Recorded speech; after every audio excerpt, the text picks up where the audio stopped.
सबको नमस्कार। दिल्ली कोरोना के खिलाफ एक बहुत ही कठिन लड़ाई लड़ रही है। आपका मुख्यमंत्री होने के नाते मैं आज आपके सामने इस कोरोना के खिलाफ दिल्ली का जो अभी तक का संघर्ष रहा है उसको संक्षेप में रखना चाहता हूँ। हमारी लड़ाई मार्च के महीने में, लगभग मार्च के महीने में शुरू हुई। मार्च में पूरी दुनिया से, जब पूरी दुनिया के अंदर कोरोना फैला हुआ था, खासकर जिन जिन देशों में कोरोना फैला हुआ था, वहाँ से भारतीयों ने कहा कि वो अपने देश वापस लौटना चाहते हैं।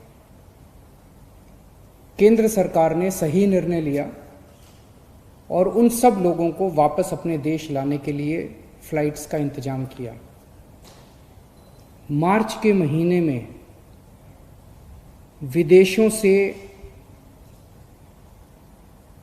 खासकर उन देशों से जहां पर कोरोना ज़्यादा फैला हुआ था, 35,000 लोग दिल्ली आए।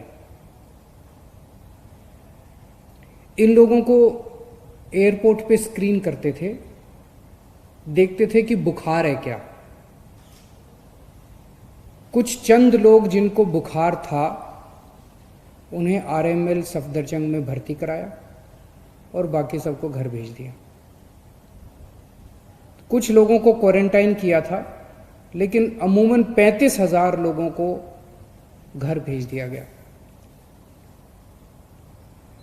जाहिर है कि ये जितने लोग अपने अपने घर गए उस टाइम, और ये सब उन दिनों कोरोना के बारे में जानकारी कम थी, गाइडलाइंस कम थी, ये सब लोग अपने अपने घर गए और जाहिर है कि एक से दूसरे को, दूसरे तीसरे को कोरोना फैलता गया। उन दिनों में तो टेस्टिंग किट भी अवेलेबल नहीं थी, उन दिनों में तो टेस्टिंग लैब भी नहीं थी, टेस्टिंग भी नहीं हो पाती थी। फिर लॉकडाउन हुआ और लॉकडाउन की वजह से लोग अपने अपने घरों में थे, इसीलिए कोरोना थोड़ा कम फैला। मई के अंतिम हफ्ते में जब लॉकडाउन खुलना चालू हुआ तो उम्मीद थी कि कोरोना थोड़ा फैलेगा, कोरोना थोड़ा बढ़ेगा। 15 मई के आसपास से हम देखते हैं कि दिल्ली के अंदर कोरोना बड़ी तेजी से बढ़ने लगा। जब लॉकडाउन खुला तो ऐसा उम्मीद थी कि कोरोना के केसेस बढ़ेंगे, लेकिन कोरोना के केसेस उम्मीद से कहीं ज़्यादा तेजी से बढ़े और जून के पहले हफ्ते में आते आते, फर्स्ट वीक ऑफ जून में,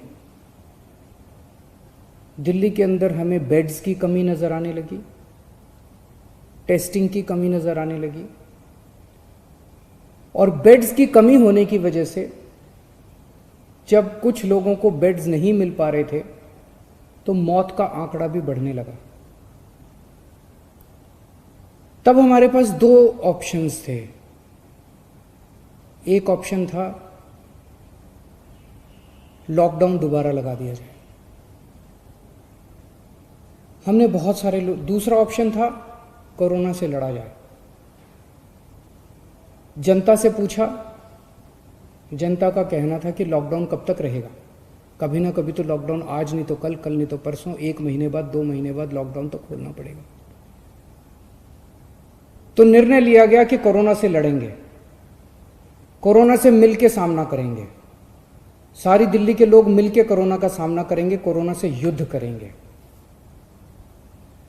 और तब ये पूरा प्लान बनाया गया और कोरोना से युद्ध में 5 हथियार तैयार किए गए। पहला हथियार, बेड्स की संख्या बढ़ाई गई।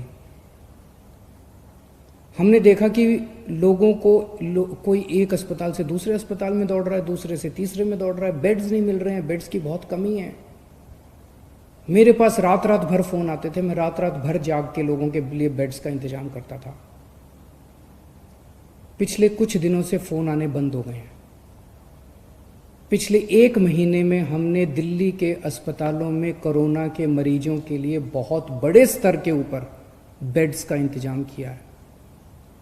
हमने सबसे पहला निर्णय लिया कि दिल्ली के सारे बड़े अस्पतालों में कम से कम 40% बेड्स कोरोना के मरीजों के लिए रिजर्व कर दिए। दूसरा बड़ा निर्णय लिया, दिल्ली के कुछ एक चंद बड़े अस्पतालों को, प्राइवेट और सरकारी अस्पतालों को पूरी तरह से कोरोना अस्पताल डिक्लेयर कर दिया गया। तीसरा बड़ा निर्णय लिया, हमने कई होटलों को अस्पतालों के साथ अटैच कर दिया। तो अस्पताल में 100 बेड हैं, लेकिन होटल में 200 बेड और लग गए, तो उस अस्पताल के 300 बेड हो गए एक तरह से। इस तरह से अस्पतालों की कैपेसिटी बढ़ाई हमने। होटल नाराज हुए, होटल कोर्ट में गए, हमने कोर्ट में लड़ाई लड़ी और कोर्ट में लड़ाई जीत गए, और 3,500 बेड्स हम लोगों ने होटल के अंदर पिछले 1 महीने में हमने तैयार किए हैं। अब राधा स्वामी सत्संग ब्यास में 2,000 बेड्स और तैयार हो चुके हैं। 10,000 बेड्स बहुत जल्दी तैयार हो जाएंगे। बुराड़ी अस्पताल जो अभी कंस्ट्रक्शन चल रहा था, उसको टेम्पोरेरी बेसिस पे 450 बेड्स वहाँ तैयार कर दिए। तो पिछले 1 हफ्ते में पहला हथियार हमारा ये था, कोरोना के खिलाफ युद्ध में हमारा पहला हथियार था कि बेड्स की संख्या बहुत बड़े स्तर पे बढ़ा दी जाए। जून के पहले हफ्ते में दिल्ली में अस्पतालों में बेड्स नहीं मिल रहे थे। आज कोरोना के जितने बेड्स हैं, 13,500 बेड्स हैं दिल्ली में, जिसमें से 7,500 बेड खाली पड़े हैं। केवल 6,000 बेड्स ऑक्यूपाइड हैं।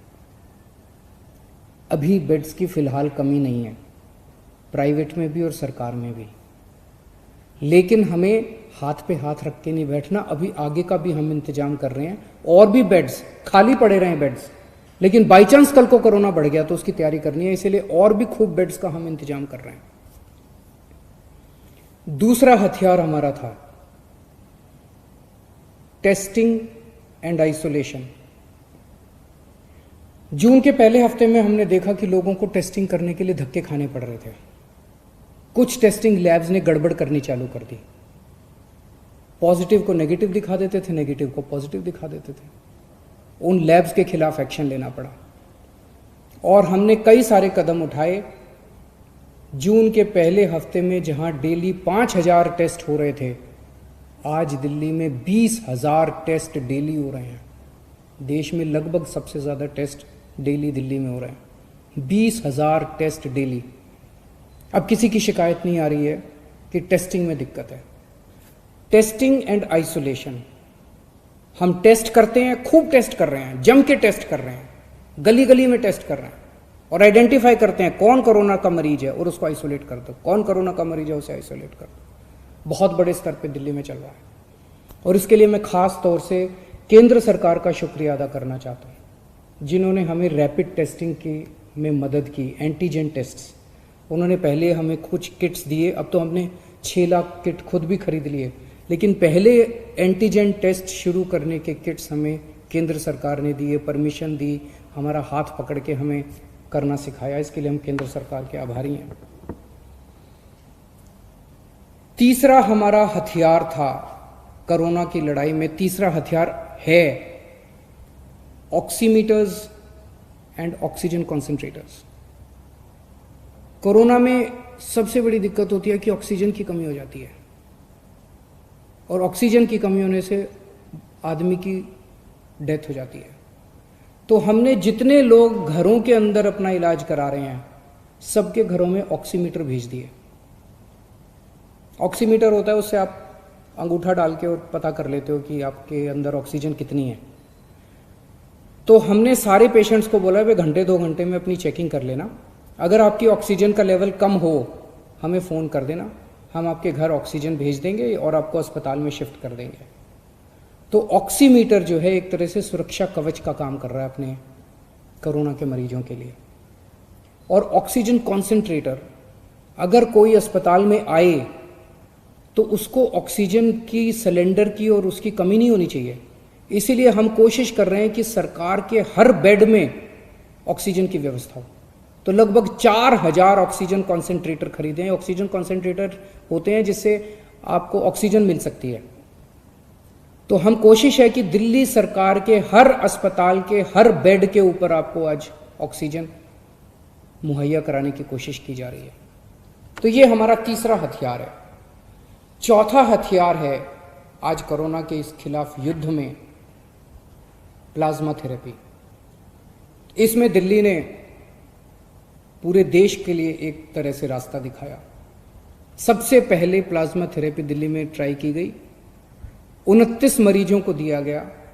29 मरीजों के ऊपर ट्रायल काफी सक्सेसफुल रहा।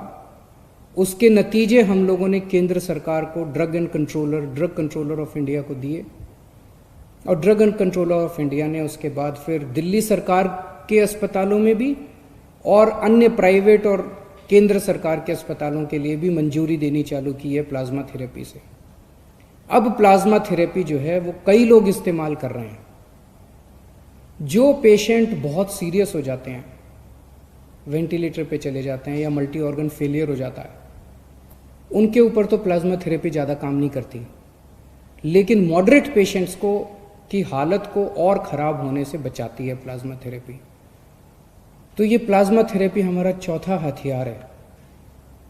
और पांचवा हथियार है सर्वे एंड स्क्रीनिंग। आज से दिल्ली के अंदर सेरोलॉजिकल सर्वे शुरू हो रहा है। 20,000 लोगों का सेरोलॉजिकल सर्वे होगा। घर घर के अंदर जाके सेरोलॉजिकल सर्वे कर रहे हैं, जिससे पता चलेगा कि दिल्ली में किस लेवल पे कोरोना फैला हुआ है। इस तरह के और भी खूब सर्वे और स्क्रीनिंग चलते रहेंगे। तो ये 5 हथियार हमारे हैं कोरोना के खिलाफ। हम खास तौर से केंद्र सरकार का शुक्रिया अदा करना चाहते हैं, जिन्होंने इस लड़ाई में हमें कदम कदम पे सहयोग दिया। हम मीडिया का शुक्रिया अदा करना चाहते हैं, जिन्होंने हमारी समय समय पे कमियां बताई, गलतियां बताई, ताकि हमें मौका मिला उनको सुधार करने का। बहुत सारी समाज सेवी संस्थाएं हैं जो हमें इस पूरी मुहिम के अंदर दिल्ली वालों की मदद कर रही हैं। जीत निश्चित है, लेकिन जीत कब होगी ये नहीं कह सकते। कोरोना हारेगा, दिल्ली जीतेगी, और ये 5 हथियार खूब कारगर साबित हो रहे हैं। बहुत बहुत शुक्रिया।